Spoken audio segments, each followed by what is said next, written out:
কুকুরের মুখ থেকে বাঘের মুখে পড়েছি। সিন্দাবাদের বুড়ো আমাদের ঘাড়ে চেপে বসেছে, ঘাট থেকে আর নামতে চান না, ওনাকে ঘাট থেকে ঝাঁকি দিয়ে নামাতে হবে। বিএনপি কাউকে শত্রু ভাবে না। আমি স্পষ্ট বলতে চাই, যারা বিএনপিকে শত্রু ভাবেন, বিএনপি কাউকে শত্রু ভাবে না।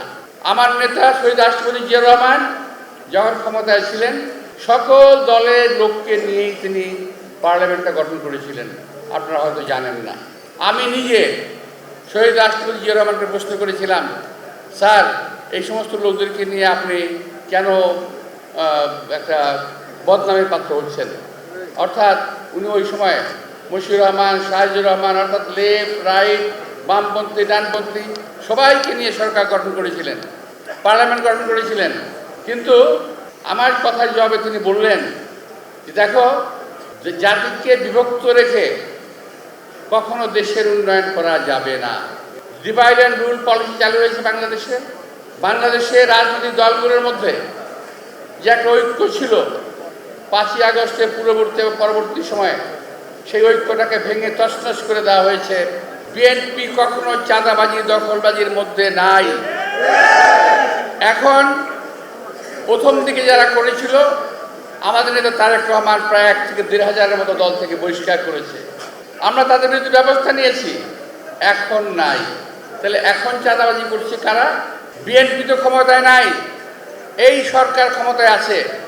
আমি এই সরকারকে বলতে চাই, যে এই চাঁদাবাজ যেখানে আছে, যে দলেরই হোক, বুকে সাহস থাকলে দেখে ধরে ফেলেন। কিন্তু আপনাদের বুকে ওই সাহস নাই, কারণ আপনার দল, আপনার সাঙ্গপাঙ্গ যারা আছে এই সরকারের, তারাই নিজেরা এখন চাঁদাবাজি করতেছে। বড় আকারের চাঁদাবাজি, ছোট আকারের না। লুট তরাজ ব্যাংক ডাকাতি এরাই করতেছে। 90,000 কোটি টাকা গত 8 মাসে পাচার হয়ে গেছে। এই অত্যাচারে তো আওয়ামী লীগকে আমরা তাড়িয়েছি, হাজার হাজার কোটি টাকা পাচার করেছে। এখন আমরা পাচারকারীদের পাল্লায় আছি। কোনো পত্রপত্রিকায়, ইলেকট্রিক মিডিয়া, কোনো মিডিয়াতে সরকারের বিরুদ্ধে কোনো কথা নাই, সরকারের সমালোচনা নাই। মিডিয়ার আজকে স্বাধীনতা নাই। আওয়ামী লীগের সময় স্বাধীনতা ছিল না, আজকেও স্বাধীনতা নাই। নির্বাচন দিলে বিএনপি ক্ষমতায় আসবে, এটা তারা নিশ্চিত হয়ে গেছে। নির্বাচনের কথা বললেই গায়ে জ্বালা পড়া শুরু হয়ে যায়। মনে হয় নির্বাচন শব্দটা একটা অবৈধ শব্দ, নির্বাচন শব্দটা যেন উচ্চারণ করা যাবে না, নির্বাচনের কথা বলা যেন পাপ। আমরা গত 17 বছর আন্দোলন করেছি রাজপথে। কি জন্য ভাই?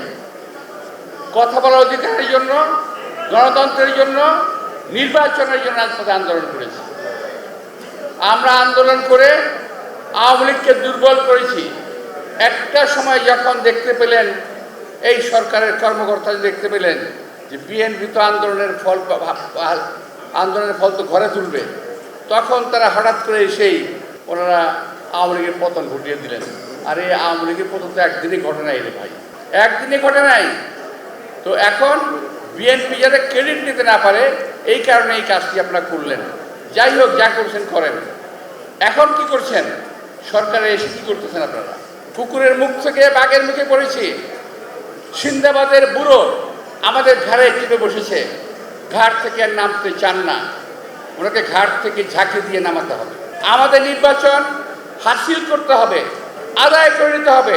জনগণের ভোটের অধিকার আমাদের ন্যায্য অধিকার, এটা আমাদের পাওনা, হিসাবের পাওনা আমরা বুঝতে চাই। আমরা ভিক্ষা চাই না, আমরা হিসাবের পাওনা চাই। আমি যখন দেখছি আমার দেশের, আমি হয়তো আরও পরে নির্বাচনের কথা বলতাম কিন্তু এখন কেন বলছি? আমি দেখছি আমার স্বাধীনতা সার্বভৌমত্ব নিরাপদ নয় এই সরকারের হাতে। আমি আবার বলছি, এই সরকারের হাতে আমার দেশের ভৌগোলিক অখণ্ডতা নিরাপদ নয়। এই সরকারের একজন মন্ত্রী বলেছে, বাংলাদেশের মানচিত্র বদল হয়ে যেতে পারে। আপনাকে পড়েছেন পত্রিকায়? বাংলাদেশের মানচিত্র পরিবর্তন হতে পারে।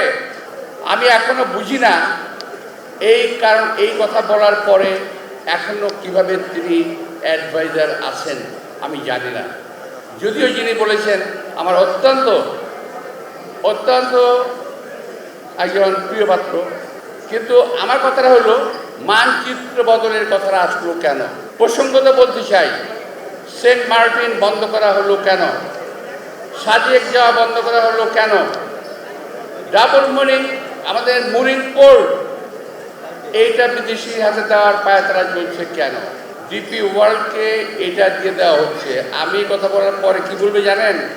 যে এগুলো একটা গাধা, বোকা, কিছুই বুঝে না, আমরা কিছুই বুঝি না। ডাবল মুরিংকে আরও উন্নত করা যায়। আমি বলতে চাই, যত উন্নত করা সম্ভব সেটা আমরাই করব, বিদেশি কোনো শক্তির প্রয়োজন নাই। এই দেশ থেকে টাকা অর্জন হবে, সেই টাকা বিদেশে চলে যাবে, এটা আমরা হতে দেব না। অন্তর্বর্তীকালীন সরকার, নির্বাচন দেওয়া সরকার, দেশের কোনো নীতি নির্ধারণী বিষয়ে সিদ্ধান্ত নেওয়ার অধিকার তাদের নাই। দেশের অভ্যন্তরে আজকে আপনারা করিডোর দিতে চাচ্ছেন, করিডোর দিতে চাচ্ছেন, এটা কি জিনিস ভাই করিডোর? আপনি কি আপনার বাড়ির মধ্য দিয়ে কাউকে যাওয়া আসার রাস্তা দিবেন? কেন দিবেন না? দিবেন না এই কারণে, আপনি জানেন না ওই করিডোর দিয়ে কি আসা যাওয়া করবে।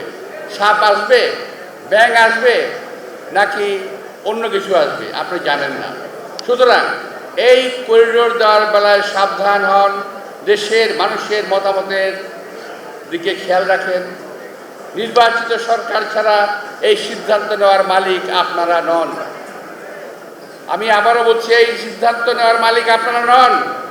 এই সমস্ত অপকর্ম যদি করতে চান, তাহলে কিন্তু এর পরিণতি ভয়াবহ হওয়ার সম্ভাবনা আছে।